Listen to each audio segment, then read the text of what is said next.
ನಲ್ಲಿ ಪ್ರಸಾರವಾಗ್ತಿರುವ ಭಾಗ್ಯಲಕ್ಷ್ಮಿ ಸೀರಿಯಲ್ ಸದ್ಯ ರೋಚಕ ತಿರುವು ಪಡ್ಕೊಂಡಿದೆ. ತಾಂಡವ್ ಹಾಗೂ ಶ್ರೇಷ್ಠ ಮದುವೆ ಡ್ರಾಮಾ ಸೀರಿಯಲ್ ನಲ್ಲಿ ನಡೀತಾ ಇದ್ದು ವೀಕ್ಷಕರು ಕೂಡ ಮುಂದೇನು ಆಗುತ್ತೆ ಅಂತ ಕುತೂಹಲದಿಂದ ಕಾಯ್ತಾ ಇದ್ದಾರೆ. ಇದೀಗ ಕುಸುಮಾಗೆ ಮಗನ ಕರ್ಮಕಾಂಡ ಗೊತ್ತಾಗಿದೆ. ಮಗನೇ ಮದುಮಗ ಅಂತ ಕುಸುಮಾಗೆ ಮನದಟ್ಟಾಗಿದೆ. ಈಗ ಮುದ್ದಿನ ಸೊಸೆಗೆ ಕುಸುಮ ನ್ಯಾಯ ಕೊಡಿಸ್ತಾಳ, ಶ್ರೇಷ್ಠ ತಾಂಡವ್ ಮದುವೆ ನಿಲ್ಲಿಸ್ತಾಳ ಅಂತ ಸೀರಿಯಲ್ ಕತೆ ಸಾಗ್ತಾ ಇದೆ. ಈ ಬಗ್ಗೆ ಹೇಳ್ತೇನೆ. ನಾನು ಶ್ವೇತಾ. ನೀವು ಸುದ್ದಿ ಅನ್ನದ ಸಬ್ಸ್ಕ್ರೈಬರ್ ಆಗೋದಕ್ಕೆ ಮರಿಬೇಡಿ.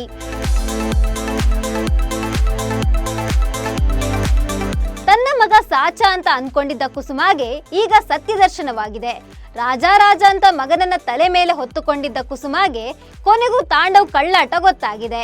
ಶ್ರೇಷ್ಠಾಳನ್ನ ಮದುವೆ ಆಗ್ತಿರುವ ಹುಡುಗ ತಾಂಡವ್ ಅನ್ನೋ ಸತ್ಯ ಈಗ ರಿವೀಲ್ ಆಗಿದೆ. ಹೌದು, ಶ್ರೇಷ್ಠ 2 ಮಕ್ಕಳ ತಂದೆಯನ್ನ ಮದುವೆ ಆಗ್ತಿದ್ದಾಳೆ ಅನ್ನೋ ವಿಚಾರ ಗೊತ್ತಾದ ಕುಸುಮ ಸಿಟ್ಟು ಮಾಡಿಕೊಂಡಿದ್ಲು. ಈ ಮದುವೆಯನ್ನ ಹೇಗಾದ್ರೂ ಮಾಡಿ ನಿಲ್ಲಿಸ್ಬೇಕು ಅಂತ ಹರಸಾಹಸ ಪಡ್ತಿದ್ಲು. ಈತ ಭಾಗ್ಯ ಕೂಡ ಶ್ರೇಷ್ಠಾಳಿಂದ ಒಂದು ಸಂಸಾರ ಹಾಳಾಗಬಾರ್ದು, ಹೇಗಾದ್ರೂ ಮಾಡಿ ಮದುವೆ ನಿಲ್ಲಿಸ್ಬೇಕು ಅಂತ ಫಿಕ್ಸ್ ಆಗಿದ್ದಾಳೆ. ಅಷ್ಟೇ ಅಲ್ಲದೆ ಶ್ರೇಷ್ಠಾಗೆ ಸವಾಲ್ ಕೂಡ ಹಾಕಿದ್ದಾಳೆ. ಆದ್ರೆ ಕುಸುಮ ಹಾಗೂ ಭಾಗ್ಯಾಳನ್ನ ಮದುವೆ ಹಾಲ್ನಿಂದ ಹೊರ ಹಾಕುವಲ್ಲಿ ಶ್ರೇಷ್ಠ ಯಶಸ್ವಿಯಾಗಿದ್ದಾಳೆ. ಆದ್ರೀಗ ಕುಸುಮಾಗೆ ಮಗನ ಕರ್ಮಕಾಂಡ ಗೊತ್ತಾಗಿದೆ. ಮನೆಗೆ ಬಂದ ಕುಸುಮಾಗೆ ತಾಂಡವ್ ಹಾಗೂ ಶ್ರೇಷ್ಠ ಇನ್ವಿಟೇಷನ್ ಕಾರ್ಡ್ ಸಿಕ್ಕಿದೆ. ಇದನ್ನು ನೋಡಿದ ಕುಸುಮ ಶಾಕ್ ಆಗಿದ್ದಾಳೆ. ಶ್ರೇಷ್ಠ ಮದುವೆ ಆಗ್ತಿರುವುದು ತನ್ನ ಮಗನನ್ನೇ ಅಂತ ತಿಳಿದು ನಿಂತಲ್ಲೇ ಕುಸಿದು ಹೋಗಿದ್ದಾಳೆ. ಬೇರೆ ಯಾರದ್ದೋ ಸಂಸಾರ ಹಾಳಾಗುತ್ತೆ ಅಂತ ಇಷ್ಟೆಲ್ಲ ಹರಸಾಹಸ ಮಾಡಿದ ಕುಸುಮ ಇದೀಗ ತನ್ನ ಸೊಸೆಯದೇ ಸಂಸಾರ ಹಾಳಾಗುತ್ತಿದೆ ಅಂದ್ರೆ ಸುಮ್ಮನೆ ಇರ್ತಾಳ? ಖಂಡಿತ ಇಲ್ಲ. ಇದೀಗ ಮದುವೆಯಾಗಲು ಖಂಡಿತ ಬಿಡೋದಿಲ್ಲ ಅಂತ ಫಿಕ್ಸ್ ಆಗಿದ್ದಾಳೆ.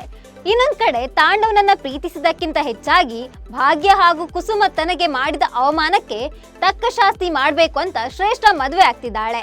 ಹೀಗಾಗಿ ಮದುವೆ ಮಂಟಪದಲ್ಲಿ ಶ್ರೇಷ್ಠ ಕುಸುಮ ಅಥವಾ ಭಾಗ್ಯಳನ್ನ ಒಳಗೆ ಬಿಡಬಾರ್ದು ಅಂತ ಸೆಕ್ಯೂರಿಟಿಗೆ ಹೇಳಿದ್ದಾಳೆ. ಈಗ ಮದುವೆ ಮಂಟಪಕ್ಕೆ ಕುಸುಮ ಬಂದ್ರೆ ಅವಳಿಗೆ ಒಳಗಡೆ ಬಿಡ್ತಾರಿಲ್ವೋ ಗೊತ್ತಿಲ್ಲ. ಈಗ ಕುಸುಮ ಪೊಲೀಸರ ಜೊತೆಗೆ ಬಂದು ಮದುವೆ ತಡಿತಾಳ ಅಥವಾ ಅವಳೊಬ್ಬಳೆ ಮಂಟಪಕ್ಕೆ ಬಂದು ಮದುವೆ ತಡೆಯುತ್ತಾಳೋ ಅಂತ ಕಾದು ನೋಡ್ಬೇಕಿದೆ. ಒಟ್ಟಿನಲ್ಲಿ ಶ್ರೇಷ್ಠ ತಾಂಡವ್ ಮದುವೆ ಆಗೋದು ಡೌಟ್ ಅಂತ ವೀಕ್ಷಕರು ಕೂಡ ಫಿಕ್ಸ್ ಆಗಿದ್ದಾರೆ. ಇನ್ನು ಸೀರಿಯಲ್ ಫ್ಯಾನ್ಸ್ ಕೂಡ ಈ ಬಗ್ಗೆ ಸಿಕ್ಕಾಪಟ್ಟೆ ತಲೆ ಕೆಡಿಸಿಕೊಂಡಿದ್ದಾರೆ. ಮೊದಲ ಪತ್ನಿಗೆ ಡಿವೋರ್ಸ್ ಕೊಡದೆ ಯಾವ ಪುರುಷನ ಇನ್ನೊಂದು ಮದುವೆ ಆಗಬಾರ್ದು. ಇನ್ನು ತಾಂಡವ್ ಭಾಗ್ಯಗೆ ಡಿವೋರ್ಸ್ ಆಗಿಲ್ಲ. ಹೀಗಾಗಿ ಶ್ರೇಷ್ಠ ತಾಂಡವ್ ಮದುವೆ ಆದ್ರೆ ಭಾಗ್ಯ ಇವರ ವಿರುದ್ಧ ಪೊಲೀಸ್ ಠಾಣೆಯಲ್ಲಿ ದೂರು ಕೂಡ ಕೊಡಬಹುದಂತ ಕೆಲವರು ಕಾಮೆಂಟ್ ಮಾಡಿದ್ದಾರೆ. ಇನ್ನು ಕೆಲವರು ತನ್ನ ಮಗ ತಾಂಡವ್ ಹೀಗೆ ಮಾಡಿದ್ದಾನೆ ಅಂತ ತಿಳಿದು ಕುಸುಮ ಕುಸಿದು ಬಿದ್ದಿದ್ದಾಳೆ. ಈಗ ಈ ವಿಷಯ ಭಾಗ್ಯ ಕಿವಿಗೆ ಬಿದ್ರೆ ಅವಳು ಏನಾಗ್ತಾಳೋ ಏನೋ.